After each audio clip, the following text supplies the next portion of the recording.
Hello friends, स्वागत है सभी का फिर से आपके अपने ऑनलाइन चैनल एम्बिशन एकेडमी पर। आज इस वीडियो में हम डिस्कस करेंगे आगे और क्वेश्चनों पे।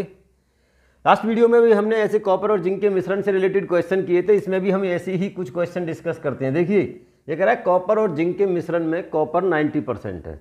जो पिछले क्वेश्चन थे उसमें क्या था, क्वांटिटी पहले दे रखी थी कि मिक्सर कितने का है, लेकिन यहाँ क्या है, सीधा कॉपर और जो जिंक के मिक्सर है वो 90% है। 60 किलोग्राम जिंक और मिला दिया जाए तो जिससे कॉपर 60% हो जाता है।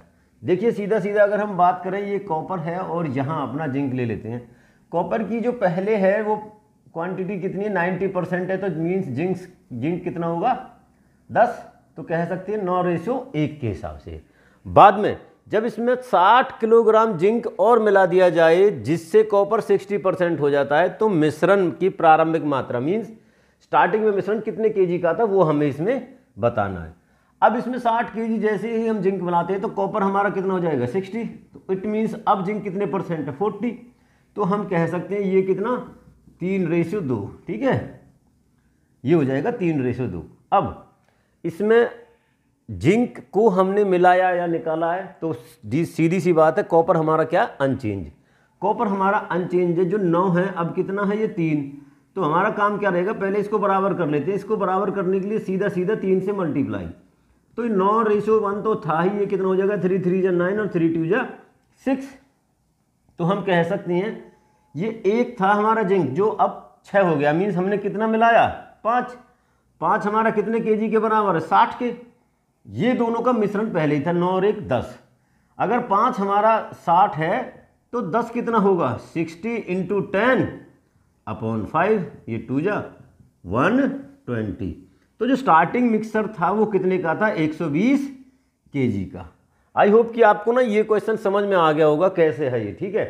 देखिए नेक्स्ट टाइप, देखिए इस तरीका का क्वेश्चन है, कह रहा है एक परीक्षा में एक विद्यार्थी 36% अंक लाता है और 32 अंकों से फेल हो जाता है। मान लीजिए हमारी कोई ये परसेंट, ये परीक्षा की पूरी लाइन है, यहाँ से यहाँ तक वो टोटल नंबर है, और ये एक लाइन है जहाँ से फेल, इधर वाले फेल और इधर जो क्रॉस कर जाएगा वो पास है। तो ये फेल होने वाला ना इससे पहले रह जाता है कितना परसेंट 36%, और कितने नंबर का फर्क है वो 32 नंबर कम रह जाते हैं उसके पास होने से।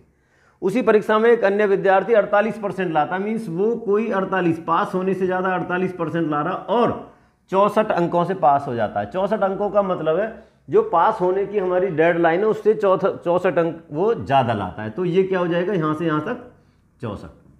अब देखिए इसी में से ही पूरा क्वेश्चन, यही सब कुछ समझ में आ जाएगा। ये कह रहा है जो इन दोनों के बीच का डिफरेंस है वो 36 से 48, तो हम सीधा कहें ये कितने परसेंट का डिफरेंस है 12 का, है ना। तो ये कह रहा है कितने नंबर का फर्क है, यहाँ से जो लेगा पहले तो 32 कवर करेगा फिर 64, और तो 12% से कितने नंबर का फर्क है 96 नंबर। सीधा सीधा इनके परसेंट और इनके नंबर को ही हम देख लेते हैं। 12% का मतलब है 96, ठीक है। तो 100% कितना हो जाएगा 96 × 100/12, तो ये 8 से क्या आएगा 8 टाइम, तो क्या हो जाएगा 800। अब ये कह रहा है उसी पास हो जाए तो find the passing percent of the exam. इसमें 2 क्वेश्चन बन जाए, 3 क्वेश्चन बन जाए कि पासिंग परसेंट कितने हैं, या ये पूछ ले जिसने 36% लिए वो कितने हैं, टोटल नंबर कितने जिस पे पास होते हैं। पासिंग परसेंट भी पूछा जाता है, पासिंग परसेंट इसमें पूछा भी गया है। तो आप क्या करेंगे, जो हमने टोटल लिए 800, ठीक है, उसका 36% कितना हो जाएगा 36% निकाल लेते हैं पहले। 8 × 48, 4 8 × 24 और 4 28, मीन्स 288 ला करके वो फेल हो रहा है। कितने नंबर कम रह जाते हैं 32, तो 32 इसमें जोड़ के देख लें, 8 3 11 और 1 12, 320। तो सीधा सीधा जो 320 है वो हमारे 800 का कितने परसेंट है ये निकालना रहेगा। इसमें 2 0 से 2 0, ये जाएगा 40%। मतलब जो ये लाइन है ना फाइनली 40% की, जो आदमी इस एग्जाम में 40% लाएगा वो पास कर जाएगा। आए समझ। इसको सीधा भी निकाल लेते हैं, सीधा भी एक तरीका होता है। देखिए क्या कह रहा है कि अगर 36% लाने वाले का कितना 32, 48% लाने वाला कितने से पास हो रहा है 64, तो इन दोनों का डिफरेंस, इन दोनों का सम, ये कितना हो जाएगा 96। वही बात आ जानी निकल के। आए समझ।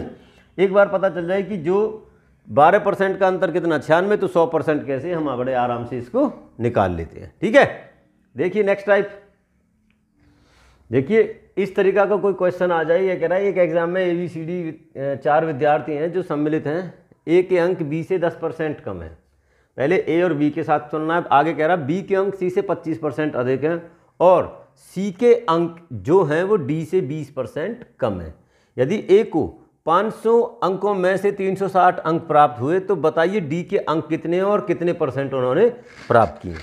तो इसको ना रेशो से करने का एक अच्छा सा तरीका है कि मान लो पहले ए और बी की आपस में तुलना हो रही है। ए के अंक बी से 10% कम है, तो माना अगर हमारे बी के कितने 100, तो डेफिनेटली ए को कितने मिले होंगे 90। अब बी और सी के बारे में देख लेते हैं हम। ये कह रहा बी को कितने मिले हैं, देखो बी को सी से 25% अधिक मिले सी से, तो इस केस में सी का कितना मान लेते हैं 100 और इसके कितने हो जाएंगे 125। नेक्स्ट सी और डी के बारे में बात कर रहा है। सी को डी से 20% कम मिले हैं, तो सी को डी से, इस केस में हमारा डी के कितने हैं 100, इसको इससे 20% कम मिले तो कितने मिले हैं 80।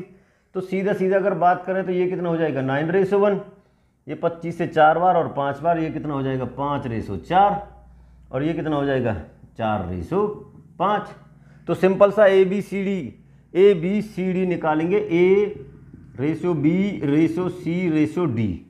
तो करते कैसे हैं, ए के लिए तो सीधा इनके आपस में मल्टीप्लाई हो जाती है, 9 पंजे 45, 45 चौका 180। बी के लिए इसके साथ जाएंगे फिर यहाँ जाएंगे, 5 एकम 5, 5 चौका 20, ठीक है। और सॉरी ये 10 हो जाएगा, यहाँ ये 0 हो जाएगी, ठीक है। ये 10 पंजे 50, 50 चौका 200।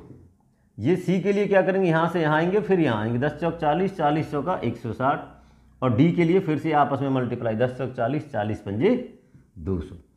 तो ये हो जाएंगे ए बी सी डी के अंक। देखो ए को कितने मिले 360, लेकिन हमारी रेशो क्या बता रही है 180, मीन्स हमारा 180 कितने के बराबर है 360। तो डी के कितने 200, तो बताइए 200 कितने के बराबर है, ये भी इसका डबल हो जाएगा, ये इसका डबल, तो यहाँ से तो डी ने कितने अंक प्राप्त किए 400।